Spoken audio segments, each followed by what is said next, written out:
আসসালামু আলাইকুম ওরহমাতুল্লাহ। 1 মিনিট মাদ্রাসায় আপনাকে স্বাগতম।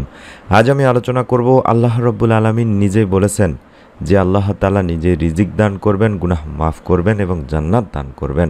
এমন শুধুমাত্র একটি আমল করলে এই সময়ে, তাই অনুরোধ করছি আপনারা এই সময়টিতে ছোট্ট এই আমলটি অবশ্যই করবেন।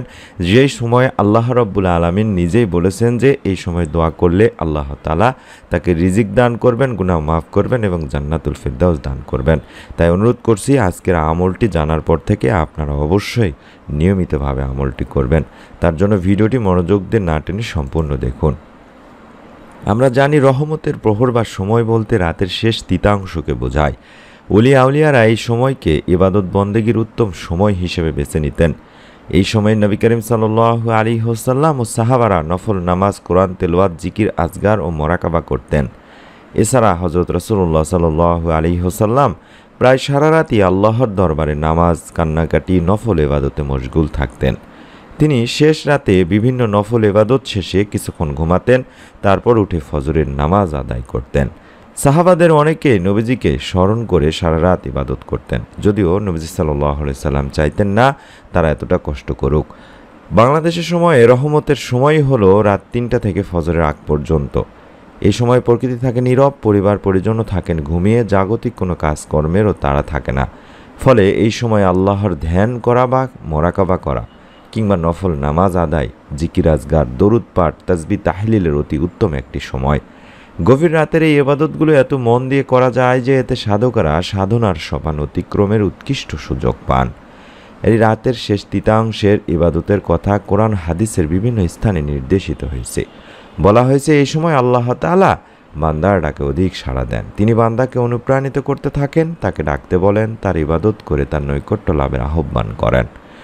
হযরত আবু হুরায়রা রাদিয়াল্লাহু তাআলা আনহু থেকে বর্ণিত, হযরত রাসূলুল্লাহ সাল্লাল্লাহু আলাইহি ওয়াসাল্লাম বলেছেন, আমাদের প্রতিপালক আল্লাহ রাব্বুল আলামিন প্রতি রাতের যখন শেষ তৃতীয়াংশ অবশিষ্ট থাকে তখন প্রথম আসমানে অবতরণ করেন এবং বলতে থাকেন, হে বান্দা, আমার কাছে প্রার্থনা করো, আমি তোমার প্রার্থনা কবুল করব। আমার কাছে তোমার কি চাওয়া আছে চাও, আমি তা তোমাকে দান করব। আমার কাছে তোমার জীবনের গুনাহের জন্য ক্ষমা প্রার্থনা করো, আমি তোমার গুনাহ মাফ করে দেব। সহিহ বুখারী শরীফের সহিহ একটি হাদিস। সুবহানাল্লাহ।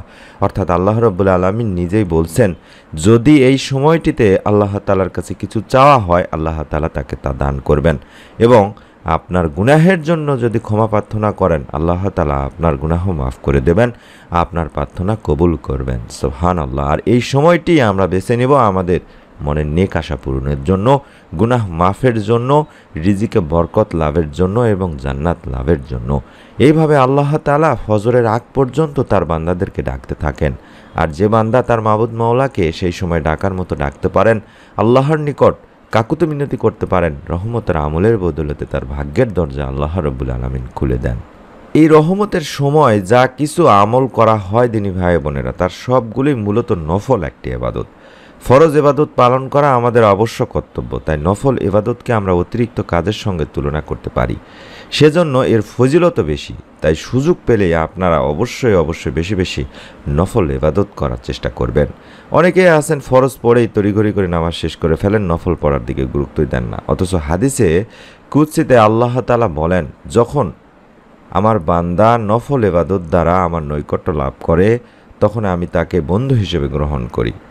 এমনটা অবস্থায় আমি তার কর্ণ হই, যার দ্বারা সে শ্রবণ করে, আমি তার চক্ষু হই, যার দ্বারা সে দর্শন করে, আমি তার হাত হই, যার দ্বারা সে ধারণ করে, আমি তার পদযুগল হই, যার দ্বারা সে হেঁটে বেড়ায়। এমন অবস্থায় সে আমার কাছে যা কিছু চায় আমি সঙ্গে সঙ্গে তা দান করি। সহিহ বুখারী শরীফের সহিহ একটি হাদিস। এই শেষ রাতে বা রহমতের সময়ে ইবাদতের একগ্রতা স্থাপন করা সহজ দিনী ভাই বোনেরা। হাদিসেও আছে যে শেষ রাতে বান্দা আল্লাহ পাকের খুবই নৈকট্য লাভ করে থাকে। তাই শেষ রাতে আমরা যদি নফল ইবাদত, তওবা, ইস্তেগফার, কোরআন তেলাওয়াত সহ বিভিন্ন আমল করতে পারি, তাহলে মহান রব্বুল আলামিন আল্লাহ তাআলার দরবারে যদি আমরা কান্নাকাটি করে মুনাজাত করতে পারি, তাহলে আল্লাহ তাআলা দয়া করে আমাদেরকে তার রহমতের ছায়াতলে জায়গা করে দেবেন বলে আশা করা যায় ইনশাআল্লাহ। তাই আমাদের সকলেরই উচিত হবে এই সময়টিতে অর্থাৎ রহমতের এই প্রহরের শেষ রাতের আমলের প্রতি বিশেষভাবে যত্নবান হওয়া।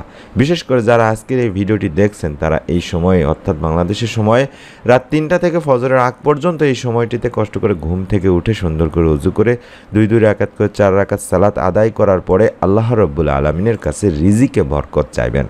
অর্থাৎ রিজিক লাভের যে দোয়াগুলো আমি শিখিয়ে দিয়েছি সেই দোয়াগুলো আপনারা কম করে হলেও 1বার 2বার 3বার করে পড়ে আল্লাহ তাআলার কাছে রিজিক চাইবেন। যেমন আল্লাহুম্মা কফিনি বিহালালিকা আন হারামিকা ওয়া আগনিনি বিফাদলিকা আম্মান সিওয়াক। এটি রিজিকে বরকত লাভের দোয়া বা ঋণ মুক্তির দোয়া কিংবা অভাব অনটন দূর করে দেওয়ার দোয়া কিংবা পরিবার সংসারে যাতে করে বেশি বেশি রিজিক আসে তার দোয়া। আল্লাহুম্মা কফিনি বিহালালিকা আন হারামিকা ওয়া আগনিনি বিফাদলিকা আম্মান সিওয়াক।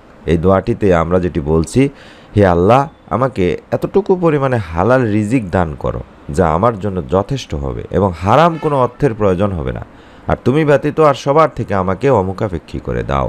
এবং আপনারা এই সময়ে বেশি বেশি গুনাহ যাতে করে ফেলেছেন সেই গুনাহ যাতে আল্লাহ তাআলা মাফ করে দেন তার জন্য গুনাহ মাফের যে দোয়া শিখিয়ে দিয়েছি সেই দোয়াটি পড়ার চেষ্টা করবেন। যেমন এটি পড়তে পারেন, রব্বি ইন্নী যালামতু নাফসি ফাগফিরলি, রব্বি ইন্নী যালামতু নাফসি ফাগফিরলি। হে আল্লাহ, হে আমার রব, নিশ্চয়ই অবশ্যই আমি আমার নফসের প্রতি জুলুম করেছি, সুতরাং আপনি আমাকে ক্ষমা করে দিন, মাফ করে দিন। সূরা আল কাসাসের 16 নম্বর আয়াতে এই দোয়াটির কথা বলা হয়েছে।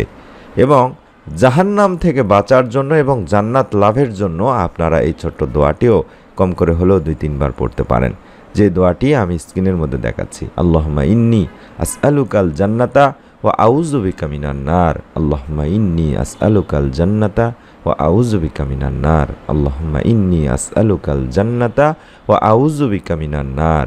এর অর্থই হচ্ছে, হে আল্লাহ আমি আপনার কাছে জান্নাত চাই এবং জাহান্নাম থেকে আপনার কাছে আশ্রয় চাই। এই দোয়াগুলো পড়বেন, বেশি বেশি দরুদ ইস্তেগফার পাঠ করবেন, আল্লাহ রাব্বুল আলামিনের কাছে কান্নাকাটি করবেন। ইনশাআল্লাহ আল্লাহ তাআলা আপনার দোয়া কবুল করবেন, আপনার মনের নেক আশা পূরণ করে দেবেন।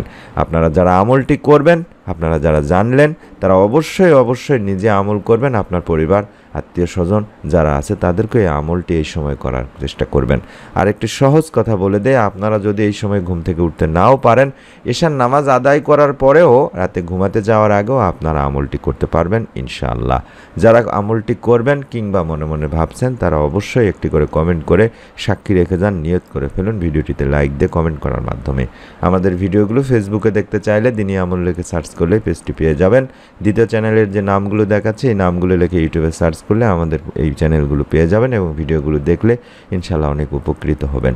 নতুন আমলের প্রত্যেকটি ভিডিও যাতে আপনি আর কখনোই মিস না করে ফেলেন, নিয়মিতভাবে আপনি আপনার মোবাইলেই দেখতে পান, পেয়ে যান, তার জন্য চ্যানেলটি সাবস্ক্রাইব করে বেল বাটনটি অন করে রেখে দিতে পারেন। সকলে ভালো থাকুন, সুস্থ থাকুন। আসসালামু আলাইকুম ওয়া রাহমাতুল্লাহ।